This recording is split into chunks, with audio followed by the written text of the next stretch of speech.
Hello everyone and welcome to our AS platform and Planet Ayurveda platform from where I would like to convey my greetings and best wishes to all on today's another yoga day which is being celebrated again all over the world and people who are associated with yoga. I hope they take it a moral responsibility today to lead and celebrate this day with some action so that they can spread and make our public more and more aware about yoga and its value. But now one question comes from our side that yes, we all are becoming very enthusiastic to celebrate Yoga Day. And again, it has become now widely as an international day of yoga, which is very important because the world is moving towards that awareness of wellness, awareness of empowering ourselves to take care of our well-being in our own hand. And we also very fortunate that Indian government under the leadership of our Honorable Prime Minister Mr. Narendra Modi is taking our Indian principles, philosophy of well-being more and more actively. But at the same time, it is a bit sad part that the whole world is taking yoga and trying to celebrate International Day of Yoga, but all are only talking about and doing what we call as one part of a yoga principle, which is asanas. Now, asanas are very important component. That is true. We all know that. But at the same time, we all know that by just doing asanas, one can never ever in their life achieve wellness, not to talk about even the total wellness. Total wellness will only come when all the 8 limbs of yoga will come up, and we all know that yoga's other limbs are more associated with Ayurveda, which is its associated branch, and without incorporating Ayurveda in our own life, that wellness and the total wellness is only a dream.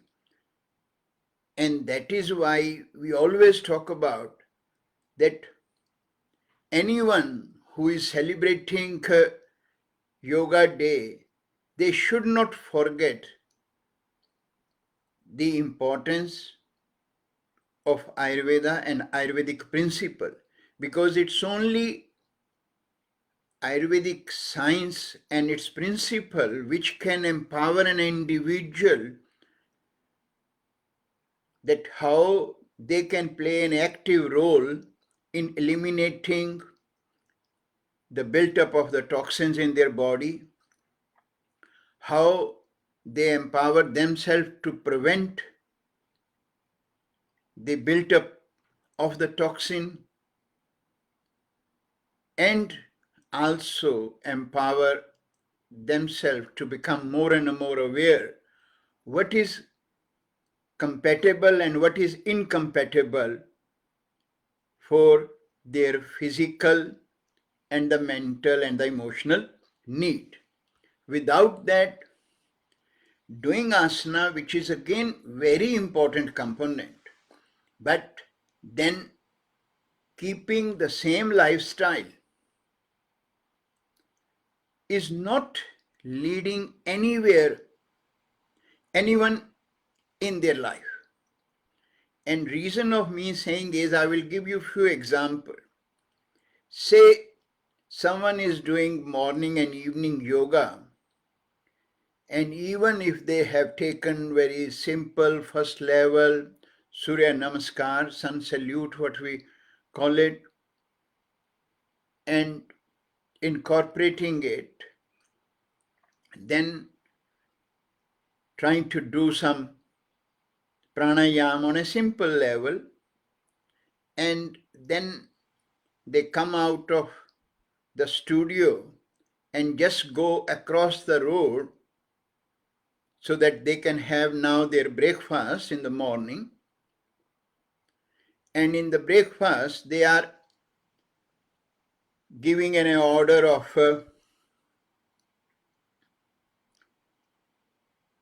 2 pieces of toast with 2 eggs of omelette with tomato sauce, and have ordered also a cup of organic coffee. And then just to feel a little bit more relaxed, because they have done a bit of intense yoga, they feel that I can have one cigarette to smoke while I'm waiting for my breakfast option to come. So is this something going to give anyone who is putting so much effort to do even the starting yoga exercises for their well-being? Same way is in the afternoon or evening when they finish their office work and now want to do yoga before they go home and have their dinner. And again, before dinner, once they have finished their yoga, they are going to have 2 or 3 glass of beer, and then they might have a bit of 1 or 2 puff of marijuana to become a bit more relaxed, and along with their dinner they might have 1 or 2 glass of red or white wine. Is that going to give them the benefit? That is where my concern is always, that when we try to incorporate these philosophies who have been with us for thousands of years, and they have been given to us, gifted to us by our ancient sages and seers for the well-being of community, for the well-being of each individual, so that we can be physically, mentally and emotionally stable. And when we will be physically, mentally, emotionally stable, we will be able to make right choices in our life. We can be focused with our work. We can give much more time to our families, our children. We can give them the direction in their life in a correct way. But if we just focus our awareness only to asanas, we won't be able to achieve or fulfill any of these at any level. And that is what we should be taking an oath today on Yoga Day, that if I am following yoga at whatever level, either as a beginner yoga follower or a serious teacher standing in front of either 100 of your student or 10 of your student and trying to teach yoga, they must first of all look at themselves, that do I do yoga or do I live yoga? That is what one need to take an oath today, that I will always stand in front of my student if I am able to say that I live by yoga. And if I live by yoga, then Ayurvedic principle become an integral part of one's life. And without incorporating Ayurvedic principle in your life, one will never be able to achieve that total wellness. So this is where my message and my wish is, that everyone who is associated at whatever level, whether as an administrator, whether it is at a government level, whether at an international level, or whether you are having your own businesses, your own studios, where you are celebrating this day to spread the awareness of wellness, but make sure, try to spread total wellness and lead by example, following in a complete philosophy of yoga, where your 8 limbs of yoga, your yama and niyama, your pratyahar, right? And your ahar and vihar will become an integral part of your life.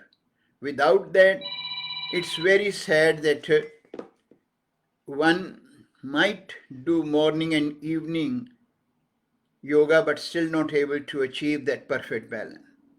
Yes, I totally agree that by even following our complete yogic philosophy, we can still suffer.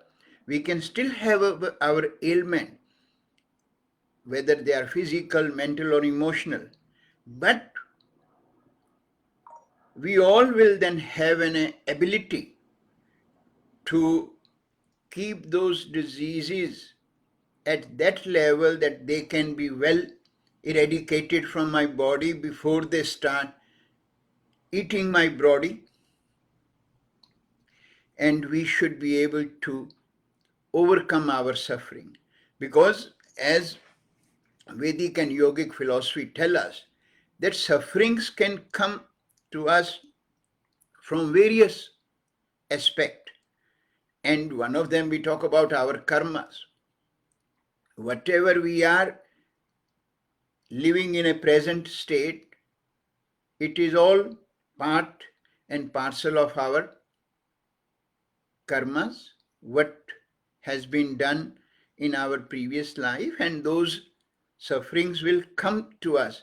And now someone will say, we don't believe in karma, but I hope now all of you are very well able to understand that even our Western medicine talk about our genes, right? And has been very well established that various problems, one can be predisposed to those problems because of our parents, grandparents, and so have those problems in their life, and which has been now very well established as a epigenetics part. So it is not something new which Ayurveda is giving the whole mankind, but by giving in a much more subjective way, Ayurveda again empower that individual, that strength at a physical, mental and emotional level to face those problems. Because when we try to live a life in our current situations in a much more holistic or much more with awareness, you can say in simple word. And when some suffering come to us, they come as in a shock, that how come I can have these ailments when I was living very healthy life. And that's where this understanding that our ailment not only will be related with our present situation, but certain predisposed situations can also play a role. And then on the top of that is, again, the most important component is of our diet. Now, I hope those who do yoga, they do understand what impact it have even on your all the various channels, and the more specific is your Maja Dhatu, which we call as nervous tissues, right? And then the Asti Dhatu, which is the skeletal system, and then the Mamsa, which is the musculoskeletal system. Now, all our organs related with these various tissues. And now, if we are not providing them the proper nourishment, which one of the component we talk about proper oleation, proper protein component, and then the proper metabolic intelligence, then we are inviting our sufferings. And that metabolic intelligence, which we call as in Ayurveda and yoga, our Agni in not optimum stage, what will happen? All my effort to perform yoga in the morning and evening will be of no use to me. And that is where another part comes up, that we must make effort at every level in our life to incorporate wellness principle as a complete package. Never try to pick and choose that I want to only take my leg left and right and up and down. I'm not going to change my lifestyle. I'm not going to incorporate principle of daily and seasonal routine, and I'm not going to make any effort to do my sadhana, my all other aspect which does not come within a package of only asanas aspect for me. So that's the message on the yoga day. I will pass on those who can hear this message and agree with it. I will request, take it as your moral responsibility to pass on this message through your own channels to everyone who can benefit, who can understand the complete power of yoga and Ayurveda, which can change the whole world, bring that harmony in the whole world at every level, bring the harmony in every home at every level, so that our coming generation, our young generations don't suffer from all the sufferings what can be part of any single family due to the lack of awareness that how to deal with our surroundings, how to deal with our families, and how to deal with ourselves. So thanks everyone. See you next time.